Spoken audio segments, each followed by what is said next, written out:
जिसने दुनिया को शस्त्र नहीं शब्द दिए, उसका क्रोध सबसे आखिरी और सबसे विनाशकारी होता है। रुको, ये कहानी ताकत की नहीं, मर्यादा की है।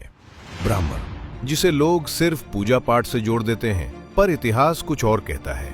ब्राह्मण वो है जिसके पास तलवार नहीं होती, पर जिसके शब्द से साम्राज्य उठते और गिरते हैं। शक्ति का पहला रूप ज्ञान। वेद कहते हैं ब्रह्म जानाति इति ब्राह्मणः, जो ब्रह्म को जानता है वही ब्राह्मण है।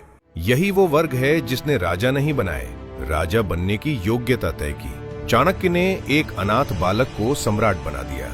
शंकराचार्य ने भारत को 4 दिशाओं में एक सूत्र में बांध दिया, बिना एक भी सेना के। जब ब्राह्मण क्रोधित हुआ, इतिहास गवाही देता है ब्राह्मण का क्रोध क्षणिक नहीं होता, वो निर्णयात्मक होता है। परशुराम, जिसने 21 बार क्षत्रियों को दंड दिया, न सत्ता के लिए न राज्य के लिए, धर्म की मर्यादा के लिए। ऋषि दधीची, जिसने क्रोध नहीं अपनी अस्थियां दान कर दी ताकि अधर्म रुके, और जब सीमा पार हुई तो वही ब्राह्मण रौद्र बना, क्योंकि ब्राह्मण लड़ता नहीं, वो संरचना बदल देता है। उसका शाप केवल व्यक्ति को नहीं, वंश और काल को बदल देता है। रावण विद्वान था पर मर्यादा भूला, परिणाम विनाश।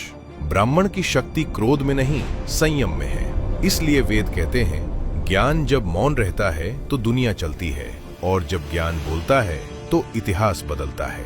ये वीडियो किसी से श्रेष्ठ होने के लिए नहीं है, ये याद दिलाने के लिए है कि जिस समाज ने तुम्हें ज्ञान दिया, उसे कमजोर समझने की भूल मत करना। जो इसे घमंड समझे वो अधूरा देखे, जो इसे इतिहास समझे वो पूरा शेयर करे। अगर आप मानते हो कि ज्ञान सबसे बड़ी शक्ति है, तो कमेंट में लिखो, नॉलेज इज रियल पावर।